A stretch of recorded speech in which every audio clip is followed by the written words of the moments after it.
एक मौका आपकी जिंदगी बदल सकता है। रामू बहुत ही बुद्धिमान था।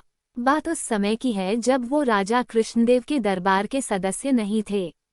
एक बार जब राजगुरु नगर भ्रमण के लिए निकले तो उन्होंने राजगुरु से दरबार में सम्मिलित होने और मनोरंजन करने का अनुरोध किया।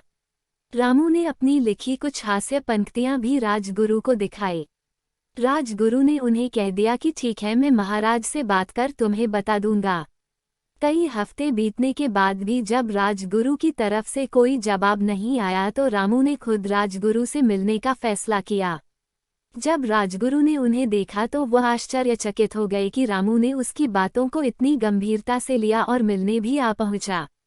उस समय फिर राजगुरु ने रामू को टाल दिया, लेकिन रामू हार मानने वाला नहीं था। वह बस राजा के सामने अपनी योग्यता साबित करने का एक मौके का इंतजार कर रहा था।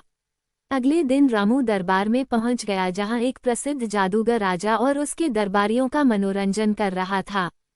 खेल के अंत में जादूगर ने दरबार में मौजूद सभी दरबारियों को चुनौती दी कि अगर कोई आकर उसे हरा दे तो वो उसका गुलाम हो जाएगा। कोई भी दरबारी आगे नहीं आया। यह देख राजा को शर्म आ गई। तभी रामू ने खड़े होकर कहा कि वो जादूगर को चुनौती दे सकता है।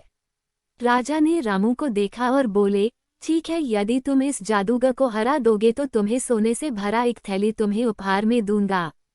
दूसरे दिन रामू दरबार की ओर जा रहा था, तभी उस जादूगर ने रामू को देखकर कहा, रामू, तुमने चुनौती स्वीकार कर बहुत गलत किया।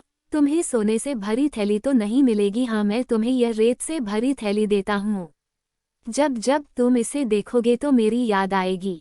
और हंसकर जादूगर चला गया। इस दरबार में रामू ने उस जादूगर से कहा, क्या जो काम मैं अपनी आंखें बंद करके कर सकता हूँ तो क्या वो काम तुम अपनी खुली आंखों से कर सकते हो? जादूगर बिना सोचे समझे सहमत हो गया। रामू ने वही रेत वाली थैली निकाली, अपनी आंखें बंद की और एक मुट्ठी रेत निकालकर अपनी आंखों पर रेख दी। जादूगर ने तुरंत हार मान ली क्योंकि वह जानता था कि वह अपनी आंखों के अंदर रेत नहीं डाल सकता है। राजा रामू से बहुत खुश हुए और उन्हें एक सोने की थैली दी और उनकी बुद्धिमत्ता से प्रसन्न होकर अपने दरबार में मंत्री के रूप में नियुक्त कर लिए। इस प्रकार रामू ने उस अवसर का उपयोग किया जिसे उस जादूगर ने मात्र मजाक में रेत के रूप में दिया था। इसलिए हर चुनौती में एक बड़ा अवसर छिपा होता है। आशावादी हर कठिनाई में अवसर देखता है, पर निराशावादी प्रत्येक अवसर में कठिनाइयां ही खोजता है। अगर आपको ये स्टोरी पसंद आई है तो वीडियो को लाइक करें, चैनल को सब्सक्राइब करें और बेल आइकॉन पे क्लिक जरूर करें। Thanks for watching.